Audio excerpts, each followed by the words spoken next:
Televisión Ecuatoriana, Canal 13, presenta Los Periodistas y el Personaje de la Semana. Un encuentro nacional, franco, profundo y directo, con los hechos y personajes de la noticia.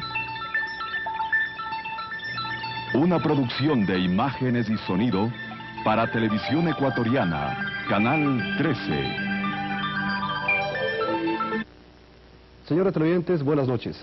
Sin lugar a dudas, el aspecto económico y principalmente las medidas que adoptó la Junta Monetaria en la semana anterior han constituido los hechos más sobresalientes de esta semana, debido principalmente a los diferentes criterios que se han vertido en torno a dichas medidas, que han sido calificadas de diferente manera. Por un lado, se ha señalado que la variación de la paridad del sucre con respecto al dólar representa una devaluación monetaria, mientras por otro, el gobierno se ha empeñado en aclarar que no es así, o sea que no existe una devaluación. Otros sectores han manifestado que es una devaluación escondida. Hay quienes califican las medidas de inteligentes, mientras también se comenta que esas medidas podrían acabar con las empresas del país. Los periodistas y el personaje de la semana ha considerado que siendo esta una semana dedicada al comentario económico, es necesario que ciertos puntos que no están muy claros para el gran público sean esclarecidos, y para ello hemos invitado como nuestro personaje de la semana al economista Abelardo Pachano, gerente general del Banco Central del Ecuador y miembro de la Junta Monetaria. En este programa estarán también dos conocidos y prestigiosas periodistas encargados del área económica en sus respectivos medios de comunicación. Ellos son el licenciado Marcelo Egues, del diario El Comercio, el licenciado Nelson Villagómez, que labora en el diario El Tiempo, también de la capital de la República. Gracias a ustedes por su presencia en este programa. Y quisiéramos comenzar, economista, pidiéndole que por favor nos haga una, no sé si una síntesis o una reseña un poco histórica de las razones que tuvo la Junta Monetaria a efectos de dictar las medidas en la semana anterior que tanto comentario han recibido durante los últimos días. Por favor. Encantado. Para poder apreciar la problemática económica y fundamentalmente la problemática del sector externo por la que está atravesando el país en este momento, es indispensable que miremos un poco hacia atrás y analicemos cuál ha sido o cuáles han sido los principales eventos o las principales características de la política económica que ha seguido el país. Yo creo conveniente iniciar el análisis y sintetizar los principales hechos partiendo de fines de los años 60, cuando el Ecuador inicia un proceso o un modelo de crecimiento sustentado fundamentalmente a través de una industrialización mucho más fuerte, mucho más amplia que la que tenía hasta esos momentos. Se dan los primeros pasos de esta política de industrialización, se establecen las primeras leyes de fomento industrial y con ello se inicia el proceso realmente de crecimiento a través de un modelo de sustitución fundamentalmente de importaciones. En los años 60 este modelo fue bastante débil, no tenía indicaciones de tener una persistencia, una consistencia, pero a finales de la década de los 60 ya se produce el primer problema en la economía ecuatoriana, que se deriva en la devaluación del sucre de 18 a 25 sucres y que representó el 40% de devaluación. ¿Por qué ocurrió ello? Porque el modelo de crecimiento estaba sustentando simplemente en la formación o en la elaboración de productos para consumo interno y no había considerado en la necesidad de impulsar realmente exportaciones a través de las cuales se pueda afinar la balanza de pagos, se puedan obtener divisas que permitan realizar las transacciones normales con el exterior. Se produce esta devaluación en el año 70, que tuvo trastornos económicos, tuvo trastornos sociales bastante profundos y que luego demandó del país aproximadamente 2 años para poder recuperarse de ellas. En el año 1972 se inicia la fase de explotación y exportación petrolera y con ello realmente la balanza de pagos empieza a obtener recursos sustancialmente superiores a través de la exportación de este bien y se permite una profundización del modelo de sustitución de importaciones que se había iniciado en la segunda parte de los años 60 en el país. Entonces el petróleo se constituye realmente en el motor, en el vehículo que permite profundizar el modelo de sustitución de importaciones. Recordemos que en el año 1972 el precio del barril de petróleo era $2 y que en el 74 ya alcanzó $12 por barril. Entonces, ingresan recursos, ingresan dólares, divisas al país en cantidades realmente sustanciales que permiten financiar toda la importación de bienes, de maquinaria, de equipos para poder fortalecer más al sector industrial. Este modelo de industrialización que siguió el país y que es prácticamente en el único sector en donde ha habido consistencia de política económica, tuvo ya su crisis por segunda vez en el año 1975, cuando las exportaciones petroleras ya no abastecían a las importaciones que el país estaba demandando y se produce un debilitamiento muy fuerte en el sector externo que obligan a tomar medidas, todas ellas restrictivas a las importaciones. Se prohíben un conjunto de importaciones, se crean depósitos previos, se establecen recargos arancelarios y una serie de medidas colaterales que lo único que buscaron fue el frenar las importaciones que estaban en ese momento molestando al sector externo, pero no se tomó prácticamente ninguna medida de sustento para el fomento a las exportaciones. Se supera la crisis del año 1975 que prácticamente provocó la caída de un gobierno en el país, y a partir del año 1976 se inicia un nuevo financiamiento de la balanza de pagos en el Ecuador. De manera mucho más amplia, de manera mucho más profunda, el país empieza a contratar créditos de financiar obras de desarrollo. Entonces, lo que no avanzaba a abastecer las exportaciones ecuatorianas, abrir la demanda de importaciones, del servicio realmente de importaciones por pago de fletes, etcétera, se lo hace a través del endeudamiento externo. Entonces, a partir de 1976, yo diría mucho más precisamente 1977, se empieza a financiar la balanza de pagos del sector externo mediante el arbitrio del endeudamiento externo.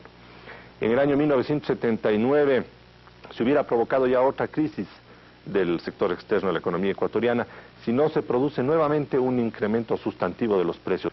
Pasamos prácticamente $16 del barril que habíamos tenido en el año 1979 a sobre $30 del barril. Entonces fueron recursos adicionales que vinieron a paliar, a resolver transitoriamente el problema del sector externo. En las cuales se establece las divisas que otorgaría el Banco Central para las importaciones. En este momento tengo aquí a mano la tabla, pero más o menos para una fase A, me parece, de la lista 1, es el 40% de las divisas para periodos en un lapso de 91 días. Y el resto, un 20% me parece, o el 60% de los 181 días hasta los 270 días. Eso, según los importadores afirman, eso encarecería el costo de la adquisición de bienes importados en los mercados externos, lo que traería como un sustancial problema en el mercado, en el sector vida para solucionar este problema que se les viene a los importadores. Bien, la regulación a la que hace referencia es una regulación fundamental. El objetivo de esa regulación es el de tratar, en primer lugar, de aprovechar la situación de recesión mundial que existe en estos momentos para que nuestros importadores puedan conseguir mejores formas de pago de los productos que se requiere aquí en el país, tanto para la industria cuanto para el comercio. Como hay una recesión mundial, hay una coyuntura favorable para el país y hay que tratar de aprovecharla. En segundo lugar, yo creo que van a haber en algunos casos mayores o menores dificultades de conseguir los objetivos que tiene aquí Junta Monetaria, pero en general le diría, yo creo que los proveedores de bienes del exterior tendrán una cierta predisposición favorable para aceptar estas formas de pago. Se han establecido fundamentalmente porque si tenemos un problema del sector externo y un debilitamiento de nuestra reserva monetaria, se está apelando al sector importador para que le ayude al país a conseguir mejores condiciones. El problema del sector externo que coadyuven a través de mejores formas de pago, porque en la actualidad prácticamente más del 50% de todas las importaciones se estaban haciendo con forma de pago a la vista, y ese era un drenaje de divisas permanente. Hay casos, por ejemplo, de importaciones de bienes de capital, maquinaria, equipos para la industria, que viene acá y que se paga al exterior casi a la vista. Eso es lo mismo que financiar la formación de una empresa, haciendo la extensión de país, digamos, la extensión de lo que le está ocurriendo al país hacia una empresa. Es lo mismo que financiar la formación de una empresa con créditos de corto plazo. cuando hay que financiar con capital y con créditos de largo plazo para todos los activos que tiene la industria que se está formando. Igual un país tiene que tratar de comprar los bienes de capital a los plazos más largos posibles. Y esta es la razón fundamental por la cual se ha establecido esta regulación y que tiene además el beneficio de haberse derogado el depósito previo cuando la forma de pago es a más de 270 días plazo. Sí, pero en realidad sí, se aliviaría el sector externo nacional. En cambio se gravaría al público de productos importados, porque el sector importador tendría que comprar divisas en el mercado libre para poder satisfacer a las casas exportadoras, vendedoras de esos bienes, que generalmente ellos no tienen por qué perder dinero al dar plazos para el financiamiento. Bueno, pero eso sí es que recurrirían al mercado libre de cambios. Pero si como sabemos también los proveedores del exterior están enfrentando una recesión y una reducción de producción y de venta, yo creo que también van a aceptar estas condiciones de pago. De tal manera que yo no le veo que haya un recargo para el consumidor. Lo que yo es un esfuerzo de todos los sectores de la economía para tratar de resolver el problema que tiene el sector externo. Y la colaboración tiene que ser de absolutamente todos los. Movamos exportaciones, controlemos un poco las importaciones, no seamos exageradamente restrictivos porque eso querría decir reducción de productos, pero tiene que haber la colaboración de todos los sectores.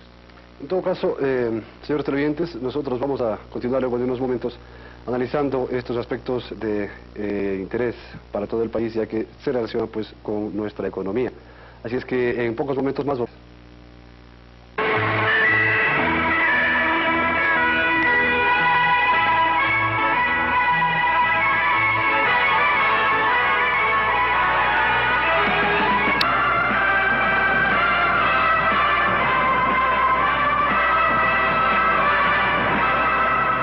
Disfrute volando Lufthansa, vuelos hechos en Alemania. Estamos nuevamente con ustedes, señores televidentes, para continuar con este programa, y quisiera rogarles pues a ver si es que en esta oportunidad podemos ser un poco más cortos, tanto en las preguntas como en las respuestas, a efectos de sacar el mejor provecho de este programa. Nelson, por favor.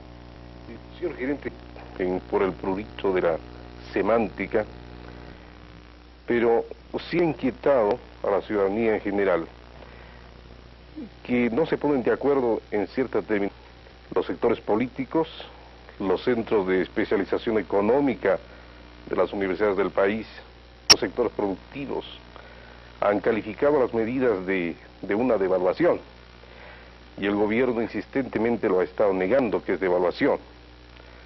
Si bien lo fundamental es ver si son beneficiosas o negativas las medidas, pero bien valdría la pena que el señor gerente general definiera qué alcance, si está encuadrada como una acción devaluatoria, las medidas adoptadas por la Junta Monetaria.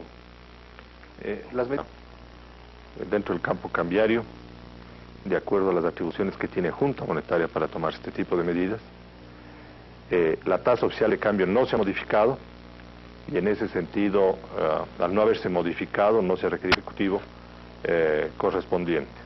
Lo que se ha hecho es asignar conceptos a los distintos mercados cambiarios que han existido en el país, y que ha sido una política que también se ha aplicado en el pasado, pero que no se lo ha hecho en la profundidad que lo ha resuelto en esta vez la Junta Monetaria. Yo le diría, en ese sentido, no hay otra cosa que simplemente una reasignación de conceptos a los distintos mercados, buscando una promoción de exportaciones y reduciendo al mínimo los costos económicos y sociales que se pueden derivar de las medidas que Junta Monetaria.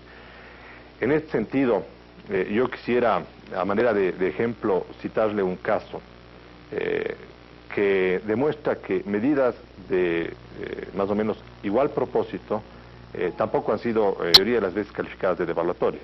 Cuando se ha fundizado o se ha incrementado el porcentaje del certificado de abono tributario y se ha dado mayores por cada dólar a las exportaciones de los distintos productos, no se ha hablado de devaluación. Sin embargo, los exportadores de esos bienes no tradicionales han recibido cada vez más sucres por cada dólar exportado.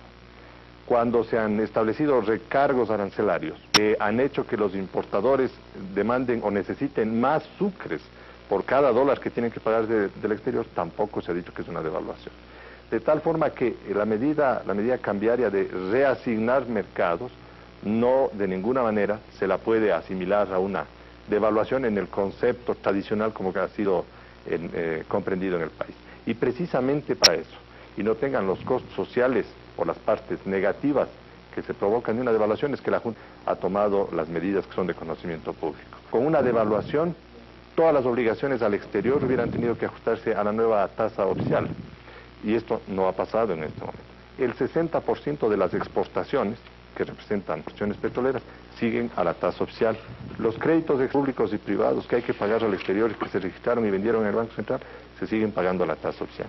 De tal forma que, cuando el problema también es semántico, y en eso coincido con un articulista que el día viernes publicó en el diario El Tiempo de Quito, el problema es semántico, pero creo que lo más importante es discutir si es que estas medidas van a ayudar a resolver el problema del sector externo o no van a ayudar. Sí. Y están ayudando realmente. Yo sé que lógicamente las medidas tienen sus efectos a mediano y largo plazo.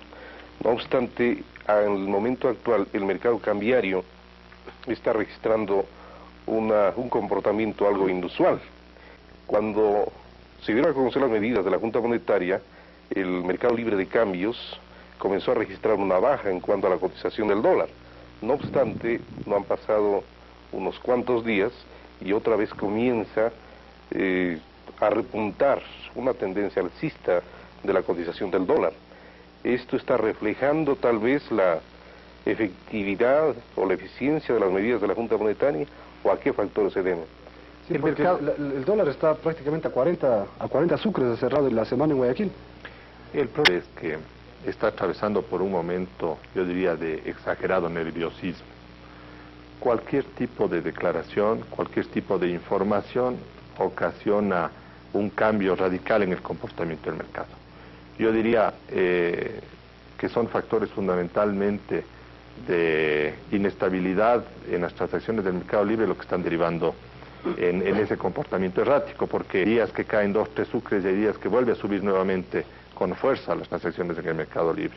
Eso demuestra de que no hay la suficiente tranquilidad en las transacciones que se realizan dentro de él. ¿No hay cómo controlar ese nerviosismo? Yo creo que uno de los puntos o uno de los elementos que se ha argumentado, se ha conocido, que ha estado incidiendo en esta alza de los últimos días es el hecho de que se ha creído de que va a ser suprimido el mercado libre o que va a ser intercambio libre de cambios. Eso no puede de ninguna manera ponerse en ejecución, porque las leyes que están en vigencia en este momento garantizan el funcionamiento del mercado libre de manera categórica, de tal forma que no puede darse nuevamente una intervención, una unificación de mercados. El mercado libre seguirá existiendo porque la ley así lo dispone y lo garantiza. Y las transacciones tienen que, o los niveles a los cuales se realizan las transacciones, tienen que volver a su normalidad luego de, yo diría, un tiempo muy corto, cuando se den cuenta de que hay garantía de funcionamiento en ese mercado y haya mayor tranquilidad. Economista, usted dice que las leyes garantizan al mercado libre, en verdad. Pero ¿quién garantiza, en cambio, el que no se cobre exageradamente por parte de los señores campistas? Es decir, que le disparen al dólar a los precios en que lo están lanzando y que terminó esta semana casi en 40 sucres prácticamente en la ciudad de Guayaquil.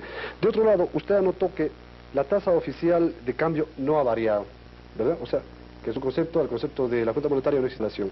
Sin embargo, en el momento en que se varía la paridad cambiaria efectiva, ya se puede hablar de una devaluación. Es decir, si bien no es una devaluación en los términos tradicionales, se habla de una devaluación en términos modernos, diríamos. Podría interpretarse más o menos así. Bien, hay varias partes en la pregunta suya. Las casas de cambio están reguladas y están controladas por la Superincos, como lo están regulados y controlados todos los interiores, bancos, compañías financieras, etc.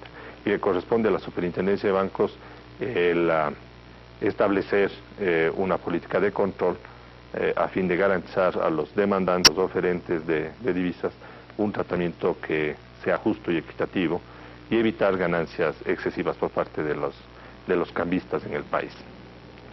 En cuanto a la segunda parte de su pregunta, en el momento actual, y de acuerdo a la segunda enmienda del convenio constitutivo del Fondo Monetario Internacional, es decir, a la segunda reforma al convenio de Bretton Woods, se faculta y se permite a todos establecer el sistema cambiario que ellos escojan. Pueden fijar una tasa central con respecto a una moneda, que es el caso del Ecuador. Se ha fijado la tasa central frente al dólar. Se puede fijar la tasa central frente a varias monedas, o lo que se conoce como canasta de monedas. Se puede fijar la tasa central con respecto al derecho especial de giro, que es una moneda del propio Fondo Monetario Internacional. O se puede fijar un sistema cambiario flotante, como lo tienen muchos países industrializados, o cualquier otro sistema de elección del país. La única restricción que existe por parte del Fondo Monetario es que las políticas cambiarias que siga un país no sean políticas desleales con el resto de países, que traten de aprovecharse a través de estas para conseguir propósitos solo para el país. Y este no es el caso del Ecuador. La política cambiaria que ha escogido el Ecuador es una política que trata de precautelar su estabilidad externa, de promover la exportación y más bien de fomentar el comercio internacional. Entonces, desde el punto de vista de la legislación internacional que ha sido ratificada por el Ecuador, nosotros estamos precisamente haciendo uso de los instrumentos más aconsejables que la coyuntura internacional así y coyuntural Marcelo, por favor. Señor gerente, teniendo en cuenta sus primeras palabras en las cuales ya advierte el debilitamiento de las exportaciones a partir de 1981 y en consecuencia el efecto que tiene en la recesión, ¿por qué la Junta Monetaria se demoró tanto tiempo en adoptar medidas como la que acaba de tomar y no las aplicó anteriormente? Bien, yo creo que yo le puedo responder por el lapso en el cual soy la gestión y he estado a cargo de dar la asesoría a la Junta Monetaria, porque el Banco Central es, a través de la Gerencia General, un vocal asesor de la Junta Monetaria. En los últimos 90 días, es decir, desde principios de diciembre hasta el día de hoy, la Junta Monetaria ha adoptado una serie de medidas muy importantes para corregir el problema del sector externo e inclusive el problema financiero interno que ha venido atravesando el país. Yo creo que en el Ecuador ha sido difícil el convencer a la ciudadanía de la necesidad de crear mecanismos de fomento de exportaciones. Siempre se ha hablado de la necesidad de ellos, pero nunca se los ha precisado, pueden fomentar exportaciones. Se ha querido profundizar en los certificados de abono tributario como un mecanismo conveniente para la promoción de exportaciones. Pero con el déficit fiscal que nosotros tenemos en el año 1982, conceder más subsidios a las exportaciones hubiera sido el problema.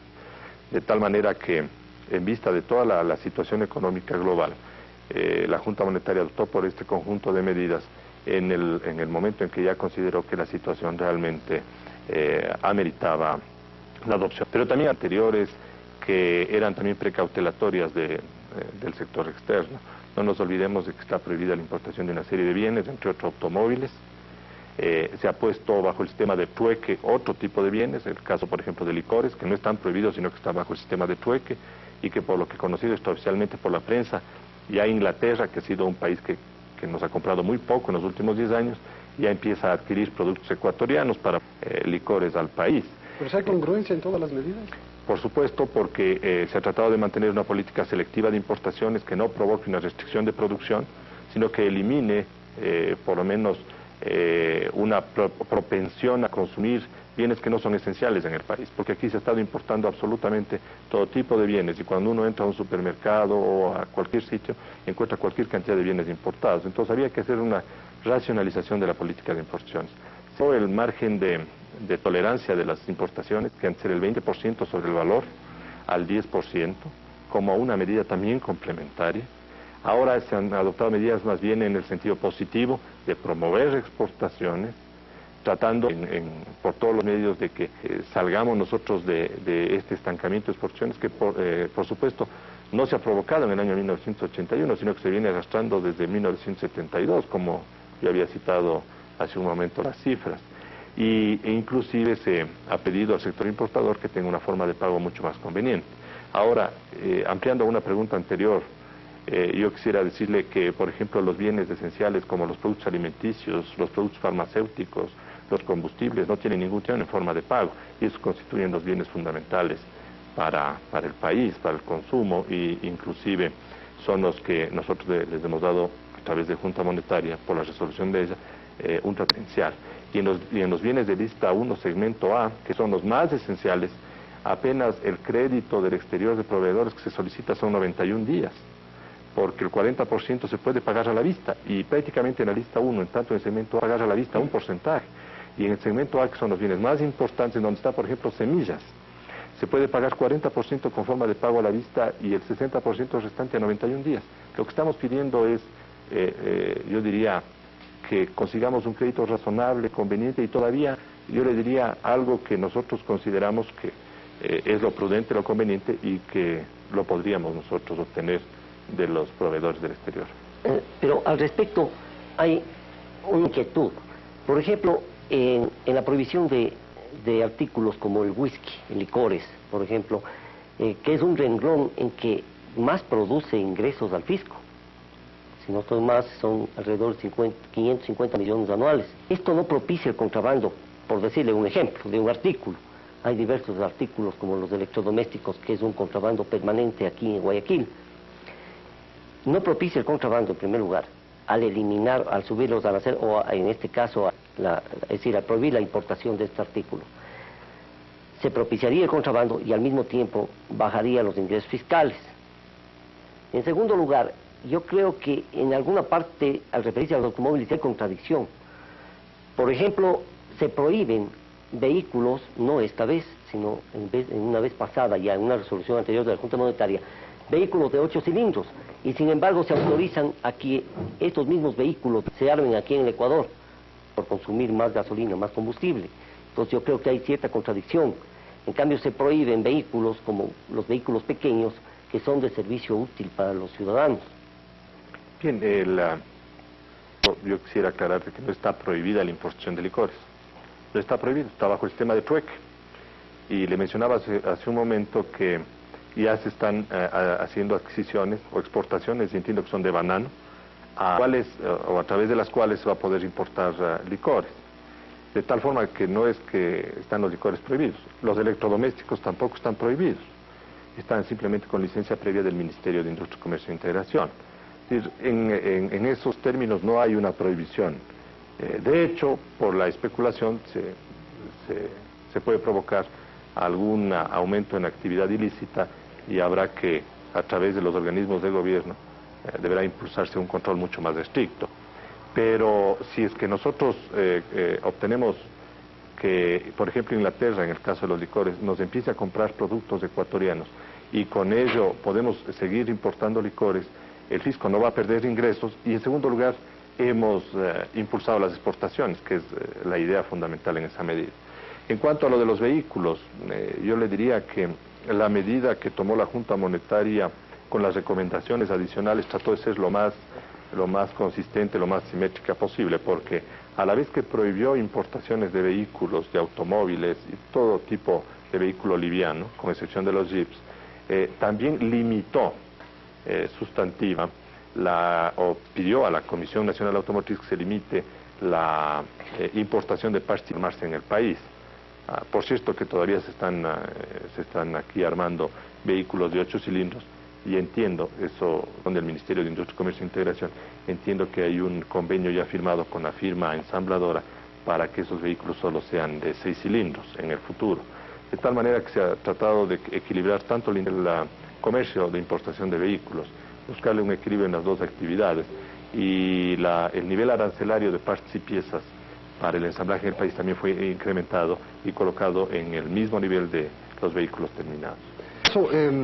Economista, existe un criterio en el sentido de que las medidas que ha tomado con anterioridad la Junta Monetaria y luego esta medida última con respecto al dólar, un poco como que vienen a deformar, posiblemente se pueda dar, es decir, que el país en determinado momento tenga que llegar a una devaluación monetaria. A propósito, ¿qué es el que estamos de una devaluación monetaria?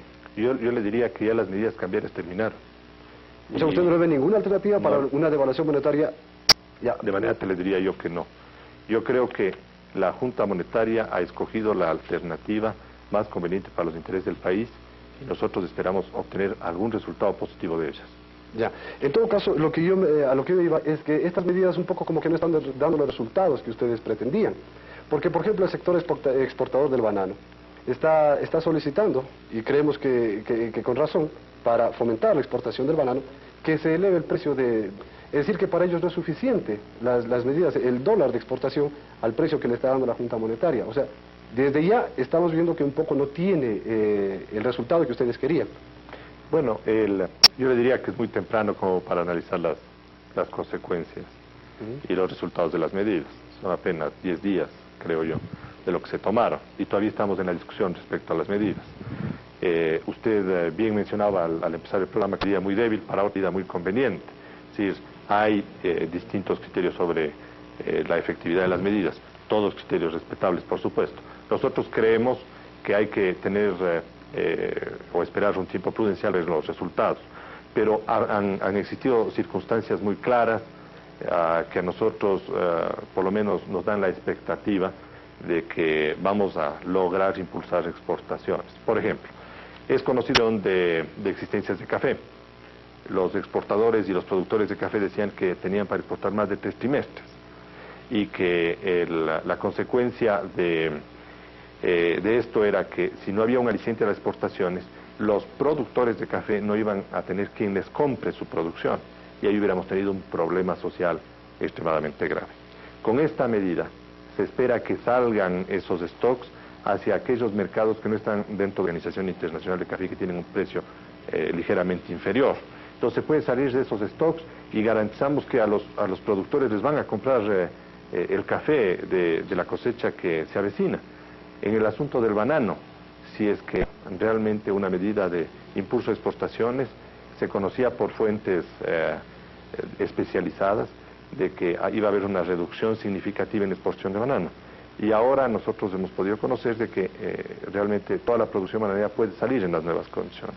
Es decir, en lugar de que haya una restricción de producción, en este momento vamos a salir de todos los stocks y vamos a evitar los problemas sociales de empleo, de ingreso, etcétera, que se podían haber derivado de no haberse tomado estas medidas. Un poco como que ya las soluciones a los problemas, pero de eso queremos hablar nosotros en la tercera parte de este programa. Volvemos en unos momentos más, señores televidentes.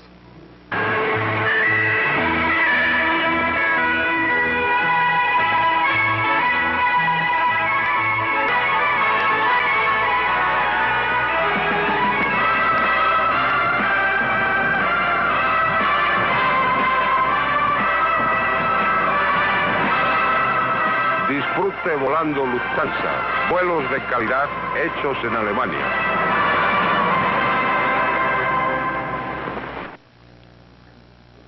Estamos en esta tercera y última parte del programa Los Periodistas y el Personaje de la Semana y quisiera, pues, por favor, si es que en esta tercera parte podemos preguntarle a usted, señor gerente, los mecanismos, las acciones a seguir a efectos de que la situación no sea tan grave como la que está atravesando en estos momentos el país. Nelson Villagómez. ¿Y cuáles medidas podría recomendar la Junta Monetaria o pensaría recomendar para evitar el aceleramiento de un proceso inflacionario? Porque al aumentar costos de prima, particularmente en la industria y en los pequeños industriales, esto va a trasladarse al público consumidor, que va a ser el que va a recibir el público asalariado, sí, la clase popular. De una parte. De otra parte, en los primeros minutos de su intervención, señor gerente, hizo una objeción muy pertinente respecto al modelo de crecimiento que ha tenido el país. Pero tal vez esto no sería también el gobierno copartícipe de mantener este mismo modelo, porque hay un instrumento de gobierno que es el plan de desarrollo y no se ha modificado este modelo de crecimiento. ¿Piensa modificar algo dentro de las que tiene, por cierto, pero para recomendar al gobierno un cambio de modelo de crecimiento? Y si me permite complementar tu pregunta, Nelson, usted en la primera rueda de prensa que dio como gerente del Banco Central ofreció un cambio en los modelos de desarrollo. Sí, así es, y me ratifico en esa afirmación. Y es, en este caso, yo creo que las últimas medidas de Junta Monetaria, yo creo que es el inicio precisamente de una búsqueda de un modelo de crecimiento mucho más equilibrado. Porque si miramos nosotros en el contexto de sectores, vamos a ver que el sector industrial ha tenido siempre el apoyo permanente del país para poder desarrollarse, mientras han sido estériles los reclamos que ha hecho el país y la sociedad para mantener una política asimismo consistente, coherente, de fomento a la producción agropecuaria, a la producción pesquera, a cualquier otro tipo de actividad. Entonces, la actividad industrial ha venido creciendo consistentemente, la tasa promedio de crecimiento en la década de los 70 sobre el 10%, más alto que el crecimiento de la producción nacional, mientras el sector agrícola prácticamente no creció tampoco en la década de los 70. Al final hay una ligera recuperación, pero más por el lado de ganadería que por el lado de agricultura y agricultura de consumo, y es por eso que estamos hasta importando bienes de consumo cuando éramos un país de exportación. Entonces hay que buscarle mayor equilibrio y fijarle una política económica consistente de apoyo y de fomento al sector agrícola, al sector agropecuario en general, al fomento para que se equilibren con el sector industrial y con los otros sectores que han estado protegidos por el modelo de crecimiento. De tal manera que yo me ratifico en esa necesidad y yo creo que las medidas de Junta Monetaria son un paso sólido hacia eso, precisamente. Sí, puede contestar la pregunta de Nelson Villagómez. En cuanto a las preguntas que me hizo Nelson, yo le podría contestar en los siguientes términos. Las medidas tomadas por Junta Monetaria en cuanto a su impacto inflacionario hay que dividirlas en dos etapas claras. Retroactividad a todas las obligaciones pasadas y a los stocks que tienen ahora las empresas industriales, comerciales, etcétera, no hay una razón para aumentar los precios en este momento, porque todas las obligaciones de importaciones que tienen en estos pendientes en el Banco Central irán liquidando a la tasa central de 25 sucres por dólar. Por lo tanto, no hay razón para subir. Esto no quiere decir que no van a subir. Habrán algunos comerciantes o algunos productores inescrupulosos que tratarán de aprovecharse de la situación para incrementar los precios. Y ahí tienen que activarse los mecanismos de control de precios para precautelar y para defender la economía popular. Y yo diría que esos comerciantes o esos productores inescrupulosos, más bien con esa actitud, en lugar de obtener un beneficio, pueden provocar un perjuicio más bien en el mediano plazo en la economía. De tal manera que yo creo que esa actitud tiene que ser cambiada por el beneficio nacional y deben mirar el contexto nacional.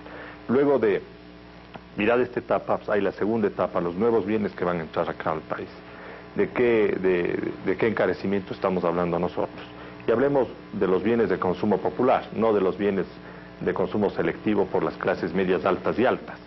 En cuanto a los bienes de consumo popular, que puede ser, por ejemplo, vestimenta, el cálculo nuestro, asumiendo que, por ejemplo, el 20-25% de la materia prima que usa la industria nacional es importada y que el 20% entonces del costo está dado por importación de materias primas, nosotros diríamos que no hay una razón para un incremento de precio más allá del 2%. Pero de hecho van a producirse también por actitudes, yo diría, en este sentido especulativas, aumentos superiores, y habrá que controlar ese tipo de acción. La política monetaria en este sentido tiene pocos instrumentos para poder controlar este tipo de excesos, pero la política económica en su contexto global sí tiene instrumentos mucho más poderosos. Ahora bien, ¿la inflación? La inflación, como está poniendo, era otra de las preguntas. Por eso, estaba hablando precisamente de aumento de costos que se refleja en aumento realmente de la tasa inflacionaria. La tasa de inflación en este momento en el país, de acuerdo a datos del Instituto de Estadística y Censos, es del 14%. A diciembre del año pasado fue del 15,6%. Hay una reducción en la tasa de inflación. Si es que aceptamos el cálculo de 2% adicional, vamos a llegar ligeramente superior al nivel que teníamos nosotros en diciembre. De tal forma que yo diría, todas aquellas expectativas inflacionarias de las que se ha hablado son simplemente expectativas, pero no responden a una realidad técnica económica, que es la que yo estoy sustentando en este momento. De tal forma que yo cuando le hacía las primeras afirmaciones, le decía que estas medidas de Junta precisamente buscan mayor beneficio posible, es decir, dar una buena cantidad de beneficios al menor costo posible. Y esto se sustenta precisamente en este tipo de información que le estoy proporcionando. No obstante, me parece que en cuanto a definir las tasas de inflación hay bastantes diferencias, o por lo menos no hay mucha coincidencia entre los datos de la Universidad Central o de la Universidad de Guayaquil, los del INEG. El Instituto de Investigaciones Económicas de la Universidad de Guayaquil, por ejemplo, ha hecho un estudio en el cual entre enero y febrero hay más de un 4% de inflación acumulada, ¿no?, entre enero y febrero. Y a veces no coincide con las cifras del Banco Central. Ahora, el Banco Central elabora los datos en base de todos los, como fuente, el Instituto de Investigaciones de la Universidad de Guayaquil, el INEG de Quito, pero me parece que a veces no quiero decir que se manipula, pero quizás no se enfoca con mucha más realidad. porque la persona que va a un mercado, que va a consumir algo, siente la de veras inflación. Sí, yo en eso le tengo que aclarar que el Banco Central no elabora estadística de precios.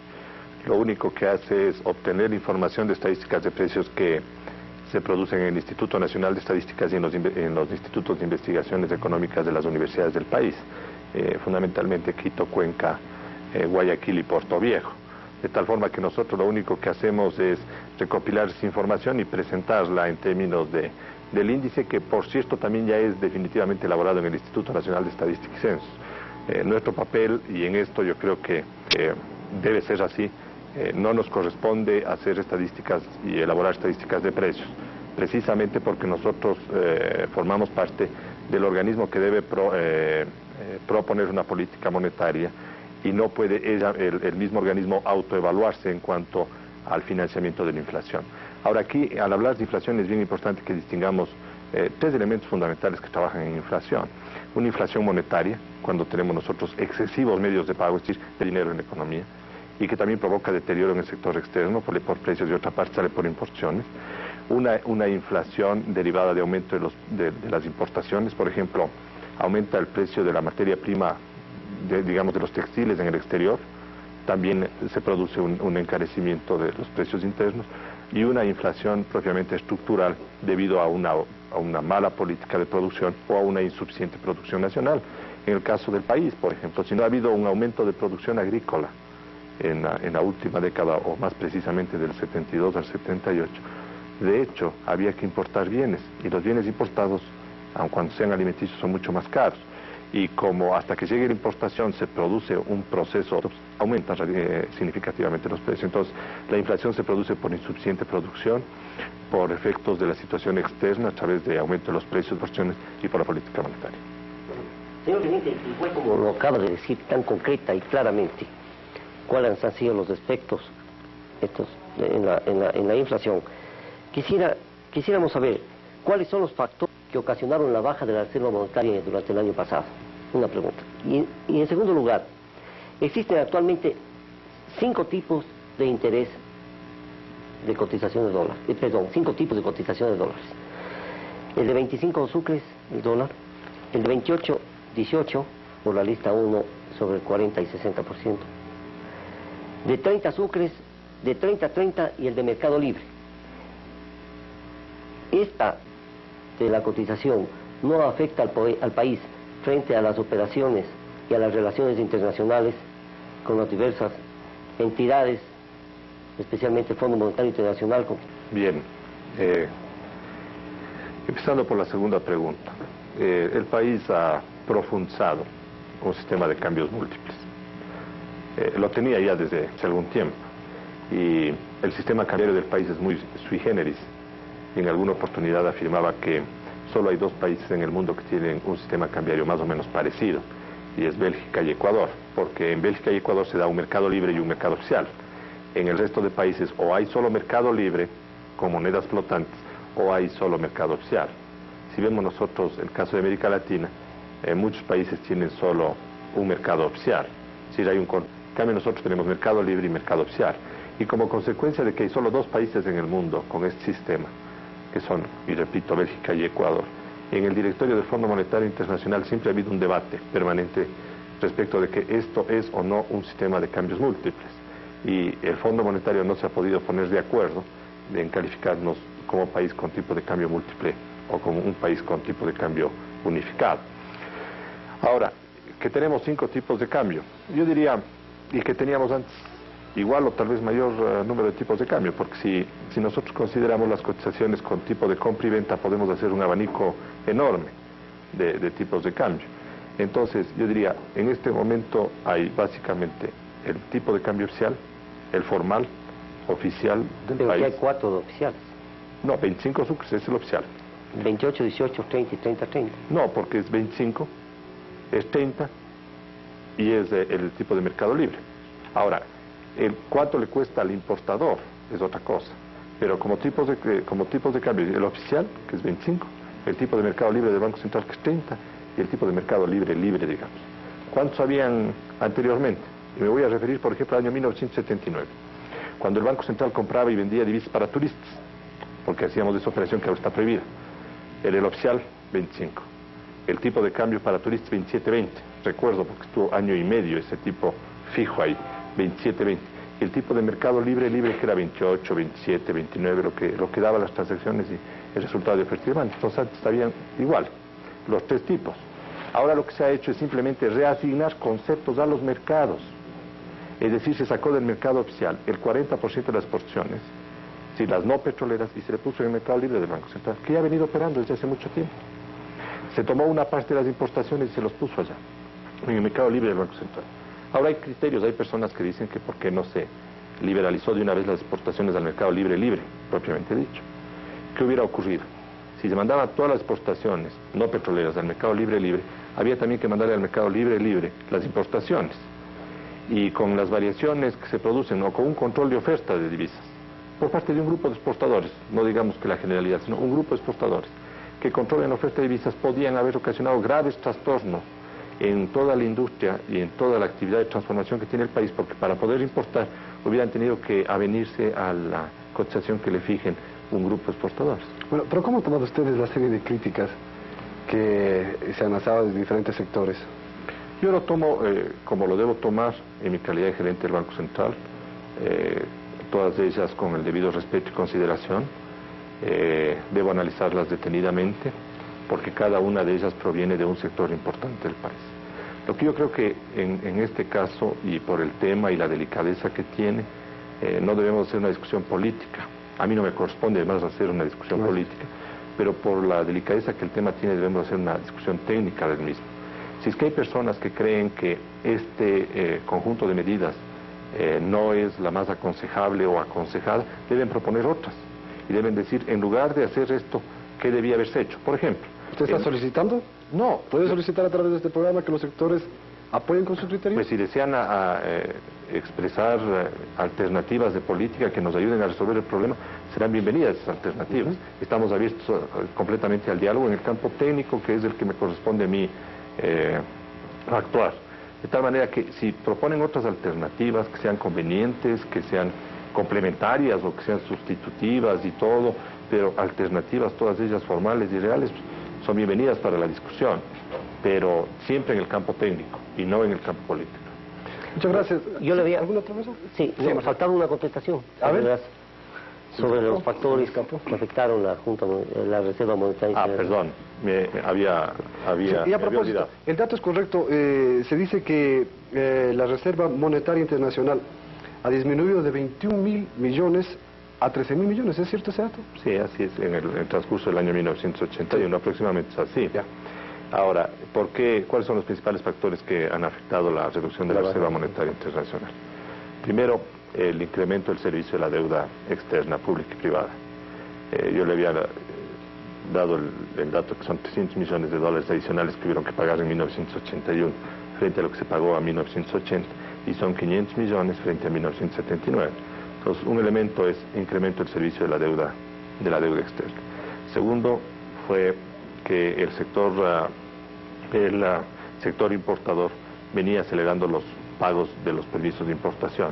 Es decir, cada vez venía contratando importaciones con formas de pago más rápidas, menos convenientes. Entonces los permisos liquidados crecían mucho más rápidamente que los permisos concedidos.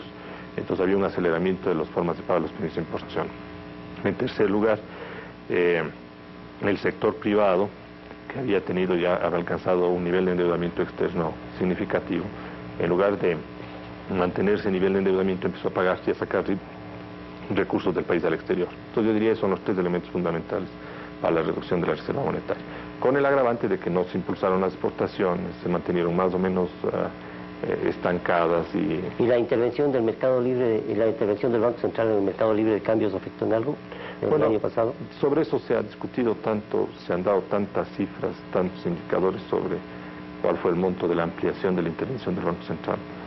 Nuestros cálculos nos demuestran que eso ocasionó una salida de divisas de 40 millones de dólares netos como consecuencia de la ampliación, pero yo creo que lo más importante es lo estructural de la economía ecuatoriana, lo que determinó el problema de la reducción de la Reserva Monetaria Internacional. Lamentablemente, pues, el tiempo en televisión es el peor enemigo. Yo le quiero agradecer mucho a usted, economista, por haber aceptado la invitación. A ustedes, colegas, por este programa. Entonces, una cosa pequeñita. ¿Cuánto está costando el sucre actualmente? ¿Cuántos centavos vale? ¿Cuántos Antes centavos valía vale? 32, ahora parece que ha ¿Cuánto bajado. a poder El poder adquisitivo. Es la inversa del índice de precios, entonces habría que calcularlo, no tengo en este momento Está la inversa bajando. del índice de precios, pero, Ok. pero es un proceso, digamos, eso se debe más al proceso inflacionario que al problema del sector externo. Muchas gracias. Señores televidentes, nos presentaba así un programa más de los periodistas y el personaje de la semana. Como siempre, no por clase de comentarios, ninguna clase de análisis, eso queda a criterio de ustedes. Nos veremos en una próxima oportunidad. Hasta entonces, mil gracias y buenas noches. Televisión Ecuatoriana, Canal 13, presentó Los periodistas y el personaje de la semana. Un encuentro nacional, franco, profundo y directo, con los hechos y personajes de la noticia. Una producción de imágenes y sonido para Televisión Ecuatoriana, Canal 13.